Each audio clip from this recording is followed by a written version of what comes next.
বন্ধুরা, আচার্য চাণক্য বলেছেন, যদি প্রচুর টাকা ইনকাম করতে চান তাহলে এই কথাগুলো কাউকেই বলবেন না, তাতে যদি মরণও হয়ে যায়। কিন্তু আচার্য চাণক্য কেন এই কথাগুলো বলেছিলেন? এর পিছনে কি কোনো রহস্য রয়েছে? বন্ধুরা, আচার্য চাণক্য বলেন, হাতিকে পুশ করার জন্য অঙ্কুশ প্রয়োগ করা হয় এবং ঘোড়াকে নিয়ন্ত্রণ করার জন্য লাগাম লাগানো হয়। হাতিকে লাগাম লাগিয়ে তুমি তার পিঠে উঠলে তুমি নিচে পড়ে যেতে পারো, তেমনি অঙ্কুশ দিয়ে ঘোড়াকে আঘাত করলে ঘোড়াটি মারা যেতে পারে। প্রত্যেকটা জিনিসের আলাদা আলাদা পদ্ধতি রয়েছে। আবার বিভিন্ন শত্রুকে একটি অস্ত্রের দ্বারা দমন করা যায় না। কাউকে বুঝালে বুঝে, আবার অনেকেই বুঝে না। আবার কেউ লাঠির আঘাতে বুঝে, আবার কাউকে রহস্যভেদ করতে হয়। তাই প্রত্যেকটি জিনিসের আলাদা আলাদা পয়েন্ট রয়েছে, সেই পয়েন্ট বুঝেই কাজ করতে হয়, না হয় কোনো কাজে কখনোই সফল হওয়া যায় না। একবার একটি গ্রামে খনি পাওয়া যায়। গবেষকদের মতে সেখানে এত সম্পত্তি ছিল যেটা কিনা গোটা দেশের প্রয়োজন মেটাতে পারে। এই কথাটি গ্রামের দুজন মানুষই জানতো, আর অন্য মানুষগুলো এই কথার বিষয়ে কিছুই জানতো না। এজন্য এই দুই লোভী মানুষ চুপচাপ খনি খুঁড়ছিল। এরা খুবই চতুর ছিল, এরা এই খনি দখল করতে চাইতো। এজন্য তাদের পুরো সময় এদের অর্থ এবং দক্ষতা লাগাচ্ছিল। কিন্তু এই গোপন কথাটি গ্রামের কিছু মানুষ জেনে যায়। তারা ভাবে যে ভাই, এই খনিতে অবশ্যই গোপন কিছু আছে, না হলে কেন এরা এখানে এত সময় দিচ্ছে। এজন্য গ্রামের কিছু বাহাদুর মানুষ রিস্ক নিয়ে এই খনিতে খোঁড়া শুরু করে। কিন্তু এখানে একটা সমস্যা ছিল যে খোদাইয়ের সময় এখানে ভূমিকম্প আসতে পারে। এই কথাটি সবাই জানতো, ফলে রিস্ক তো অবশ্যই আছে। এই কথাটি সেই দুটি লোভী মানুষও জানতো এবং এটা থেকে বাঁচার জন্য তারা কিছু ব্যবস্থাও করে রেখেছিল। কিন্তু সেই বাহাদুর লোকেরা এই ধরনের কোনো ব্যবস্থা করেনি, তারা শুধু খোদাই করে যাচ্ছিল। অন্যদিকে তৃতীয় ক্যাটাগরির মানুষেরা সেই খনির আশেপাশেও যেত না, কারণ এই দুই লোভী মানুষ চাইতো এই খনির কাছে যাতে গ্রামের অন্য মানুষেরা না আসে। এজন্য খনির বিষয়ে অনেক ভয়ের কথা ছড়িয়ে রেখেছিল। এটা শুনে গ্রামের 96% মানুষ এই ভয়ের জায়গা চিন্তা করা বাদ দিয়েছিল, কারণ এই দুই লোভী মানুষ চালাকি করে কম্পিটিশনকে একেবারেই কম করে দিয়েছিল। এই কথাটা তো সত্য যে সেই খনিতে ভূমিকম্প আসতো, কিন্তু সেটা ততটাও তীব্র ছিল না এবং আসলে সেটাকে ম্যানেজ করা যেত। একদিন সেই খনিতে ভূমিকম্প এসে যায়। সেই সময় এই দুই লোভী মানুষ চিৎকার করে ভূমিকম্পর ভয় আরো বেশি ছড়িয়ে দেয়। সেই ভয়ের কথা শুনে অন্য যারা খুঁড়ছিল তারাও সেখান থেকে পালিয়ে যায় এবং যে 96% মানুষ ছিল যারা খনির আশেপাশেও যেত না, বাহাদুর লোকেরা, তারাও সেই 96% মানুষের দলে মিশে যায় এবং ভূমিকম্পের ভয়াবহতা নিয়ে আলোচনা করায় বাকি লোকেরা এই খনির কথা ভাবা একেবারেই ছেড়ে দেয়। অন্যদিকে ভূমিকম্পের ফলে মাটির নিচের সোনা উপরে চলে আসে, কিন্তু এই বিষয়টা এই দুই লোভী মানুষ আশা করে রেখেছিল। তাই যখন ভূমিকম্প কমে যায় তখন তারা গিয়ে সোনাগুলো নিয়ে নেয়। কিন্তু বন্ধুরা, কাহিনীর টুইস্ট আরও রয়েছে। তার আগে বলুন আপনারা কোন ক্যাটাগরিতে আছেন। আসলে বন্ধুরা, এই খনিটি হলো আমাদের দেশের স্টক মার্কেট, যেখানে হাজার হাজার কোটি টাকার সোনা পড়ে আছে এবং কয়েকজন লোক রয়েছে সেখানে, তারা গাপটি মেরে বসে আছে এবং বছরের পর বছর মার্কেট থেকে কোটি কোটি টাকা বাড়ি নিয়ে যাচ্ছে। কিন্তু তারা কখনোই চায় না যে এই রহস্যটা আর কেউ জানুক। এজন্য তারা কম্পিটিশনকে কম করার জন্য কোনো না কোনো বাহানায় সারা দেশের মানুষকে বড় বড় ভয়ের কথা বলে মানুষকে দূরে সরিয়ে রাখে। তারপরেও কিছু সাহসী মানুষ রিস্ক নিয়ে এই মার্কেটে পা তো রাখে, কিন্তু যখনই মার্কেটে উঠানামা হয় তখন সেই লোভী মানুষরা এমন পরিস্থিতি তৈরি করে যে তখন সেই বাহাদুর মানুষরা মার্কেট ছেড়ে পালিয়ে যায় এবং যারা মার্কেটে কোনোদিনই আসতে চায় না তাদের সাথে গিয়ে মিশে যায়। এজন্য বাংলাদেশ এবং ভারতের 96% মানুষের কাছে একটি সাধারণ ডিমান্ড অ্যাকাউন্ট পর্যন্ত নেই, কারণ এদের মনে কিছু লোভী মানুষ এমন ভয় সৃষ্টি করেছে, তারা ভুল করে হলেও এই সোনা বা স্টক মার্কেটের দিকে যেতে চায় না। এজন্য এই লোভী মানুষেরা দিনের পর দিন আরো ধনী হয়ে যাচ্ছে, আর যেখানে গরিব আরো গরিব হয়ে যাচ্ছে। বন্ধুরা, আপনারা আমাকে কমেন্ট করে জানান আপনারা এই 3 ক্যাটাগরি থেকে কোন ক্যাটাগরিতে আছেন। চাণক্য বলেছেন, খাবার, ঘুম এবং যৌন সম্পর্ক পশু সব মানুষেরা প্রায় একইভাবে করে থাকে, কিন্তু এই দুনিয়ায় সেই রাজ করে যার বুদ্ধিকে সঠিকভাবে ব্যবহার করতে পারে। এক মিশনের 2টি ছেলে ছিল যাদেরকে আগামীতে রাজা হয়ে সিংহাসনে বসতে হবে। এজন্য রাজা তার 2 ছেলেকে বলে তাদেরকে পিরামিড বানাতে হবে। তিনি বলেন, দুজনের মধ্যে যে সুন্দর করে আগে একটি পিরামিড তৈরি করতে পারবে তাকে রাজা বলে ঘোষণা করা হবে। এটা শুনে প্রথম ছেলেটি দৌড়ে গিয়ে ভারী ভারী পাথর এনে পিরামিড তৈরি করতে শুরু করে দেয়। এই বেস তৈরি করতে ছেলেটির 1 বছর লেগে যায়, কিন্তু ছোট ভাই এখনো পর্যন্ত কোনো কাজ শুরু করেনি। এখানে না ছিল কোনো পাথর, না পিরামিড তৈরি করার কোনো সরঞ্জাম, বরং সে তার গ্যারেজে বসে কিছু কাজ করছিল, যেটা দেখে তার প্রথম ভাই খুবই খুশি হয়ে যায় এবং বড় ভাই সে বেসের উপর বড় বড় পাথর রাখার কাজ শুরু করে দেয়। কিন্তু সেই পাথরগুলো খুবই ভারী ছিল, তাই সে উঠাতে পারছিল না। সে শরীরের শক্তি আরো বাড়ানোর জন্য জিম করতে যায়। অন্যদিকে ছোট ভাই একটি মেশিন তৈরি করে সে বড় বড় পাথরগুলো উপরে তুলে পিরামিডের কাজ শুরু করে দেয়। ফলে বড় ভাই যে কাজ করতে 1 বছর সময় লেগেছিল, ছোট ভাই একটু বুদ্ধি কাটিয়ে সেই কাজ 2 দিনেই করে ফেলে এবং এই মেশিনের সাহায্যে ছোট ভাই কয়েক মাসের ভেতরেই একটি সুন্দর পিরামিড তৈরি করে ফেলে। এর ফলে তাকে মিশনের রাজা বলে ঘোষণা করা হয় এবং সে অল্প বয়সেই এত ইনকাম করে ফেলে যে তাকে আর কোনো কাজ করার দরকারই হয়নি। যদিও দেখা যায় যে 2 ভাইই পরিশ্রম করেছিল, কিন্তু প্রথম ভাই সে শুধু নিজের শারীরিক পরিশ্রমের উপরই নির্ভর করেছিল। এতে করে সেও সফলতা পেত, কিন্তু কতটা সময় লাগবে সে তা নিজেও জানতো না।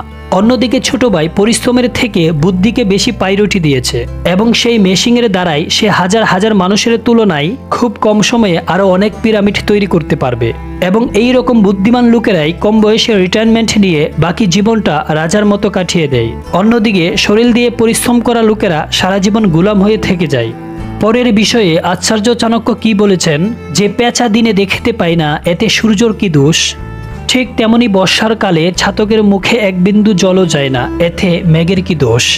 প্রকৃতি সবাইকে একইভাবে জীবনযাপন করার সুযোগ দিয়ে থাকে, কিন্তু তারা যদি সেটাকে ব্যবহার না করে তাহলে ভাগ্যের কি দোষ? এজন্য টাকা কামানোর সুযোগ সবার কাছেই থাকে, কিন্তু তারা যদি সেটাকে ব্যবহার না করে। আচার্য চাণক্য পরে বলেছেন, হাতি বুড়ো হলেও চঞ্চল থাকে, অন্যদিকে সোনাকে আগুনে পোড়ালেও তার চঞ্চল যায় না। ঠিক তেমনি আখকে মিশিংয়ে পিষলেও সে তার মিষ্টি ছেড়ে দেয় না। আর এমনই ভাবে টাকা ইনকাম করা মানুষেরা কখনোই না খেয়ে মরে না।